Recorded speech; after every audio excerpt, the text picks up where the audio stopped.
Assalamualaikum Bu Bidan. Waalaikumsalam Ibu. Silakan duduk dengan nyaman ya Ibu. Iya Bu. Perkenalkan saya Bidan Harista. Saya bidan yang berjaga di siang hari ini. Sebelumnya saya data terlebih dahulu ya Bu. Iya Bu. Atas nama Ibu siapa ini? Ibu Cindy. Ibu Cindy. Umurnya berapa Ibu? 24 tahun Bu. 24 tahun. Baik Ibu Cindy, ada yang bisa saya bantu? Nah, iya Bu, di sini saya ingin mempertanyakan masalah rencana persalinan saya nantinya bagaimana Ibu? Oh iya baik, sebelum saya menjelaskan rencana persalinan, saya izin untuk mencuci tangan dan untuk privasi dahulu ya Bu. Iya Bu, silakan. Untuk privasi, mencuci tangan.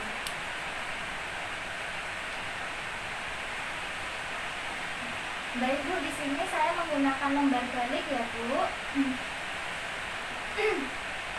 Untuk menjelaskan persiapan persalinan yang bertujuan untuk mengetahui bagaimana persiapan persalinan termasuk mengidentifikasi penolong ke tempat bersalin, keperluan yang perlu dibawa selama bersalin, dan perencanaan tabungan untuk mempersiapkan biaya persalinan. Selanjutnya, menentukan tempat persalinan itu ada di RS, PMB, atau klinik. Kira-kira Ibu mau tempat bersalin di mana? Sepertinya di PMB saja Bu. Oh iya. Nah selanjutnya ada memilih tenaga kesehatan terlatih. Kan tadi Ibu sudah memilih bersalin di PMB. Yang akan melakukan persalinan kan bidan ya Bu. Jika bidan nggak Ibu pilih Ibu tidak bisa, Ibu bisa menyiapkan bidan pengganti ya Bu. Selanjutnya ada bagaimana menghubungi bidan. Nah, untuk menghubungi bidan itu memudahkan komunikasi ya Bu selama persalinan. Kira-kira apakah Ibu sudah mempunyai kontak HP-nya bidan Bu? Sudah Bu. Selanjutnya ada transportasi ke tempat persalinan. Nah, ini juga penting ya Bu untuk sewaktu-waktu Ibu mengalami persalinan. Nah, Ibu sudah menentukan kendaraan ke tempat persalinan itu? Iya Bu, sudah. Saya memakai mobil. Oh iya. Nah, siapa yang akan menemani pada saat persalinan? Nah, biasanya yang memberi support system pada Ibu Cindy saat melahirkan itu suami, tetapi boleh bisa ditemani oleh keluarga yang lain. Kira-kira Ibu mau ditemani siapa saat persalinan nanti? Iya Bu, sepertinya saya sama suami saja. Oh iya. Selanjutnya ada banyak biaya yang dibutuhkan dan bagaimana cara mengumpulkan biaya tersebut.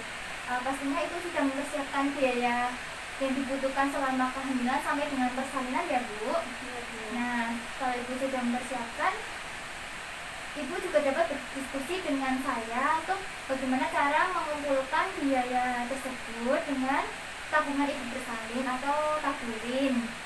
Ibu juga bisa menabung setiap periksa hamil atau dengan biaya jaminan persalinan atau jampersal atau jaminan kesehatan masyarakat Jamkesmas, atau Ibu juga bisa menggunakan BPJS.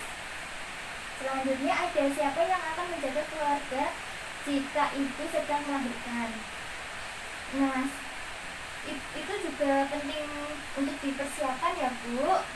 Untuk siapa orang yang akan menjaga di rumah, misalnya Ibu mempunyai anak kecil dan harus ditinggalkan. Nah, itu juga harus ada yang menjaga supaya tidak merasa cemas ketika saat persalinan nanti. Kira-kira ini kehamilan keberapa Ibu?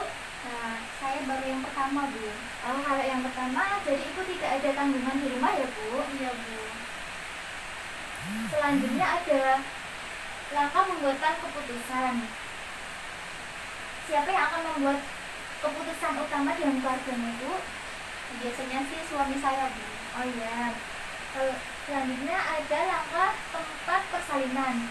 Nah, tempat persalinan ini meliputi di mana Ibu akan melahirkan, di mana akan dirujuk apabila terjadi kegawat daruratan, bagaimana cara menjangkau tempat rujukan jika terjadi kegawat daruratan, bagaimana mendapatkan dana jika terjadi kegawat daruratan, dan yang terakhir bagaimana cara mencari donor siapa yang direncanakan menjadi donor.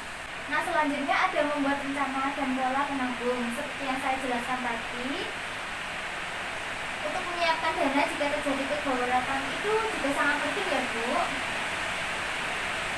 Nah, di sini ada langkah peralatan persalinan. Untuk daftar peralatan untuk persalinan meliputi 2-3 pakaian tidur yang memudahkan ibu untuk menyusui, 2-3 BH menyusui, 3-4 kain panjang atau sarung, baju panjang atau daster, lalu ada sendal, 4 celana dalam, pembalut ibu bersalin, 2 handuk bersih yang mudah menyerap keringat, wastafel, tisu basah dan tisu kering, alat mandi seperti sabun, pasta gigi, sikat gigi, dan sampo ya Bu. Nah, lalu ada minyak penghangat, make up atau krim wajah dan tangan kaca, lalu ada gurita atau korset, dan yang terakhir HP yang sudah diisi pulsa. Nah, di sini juga ada peralatan untuk bayi baru lahir, seperti 1 sim baju dan popok bayi, 2 handuk bayi yang lembut, kain segi 4 atau selimut bayi, kaos tangan dan kaos kaki, 2 wastafel, topi, minyak telon, sabun mandi, sampo, khusus bayi, sisir bayi, dan yang terakhir selendang atau kain gendong. Nah, ada juga itu peralatan lain seperti peralatan makan, obat, dan sebagainya. Baik Bu, sudah selesai.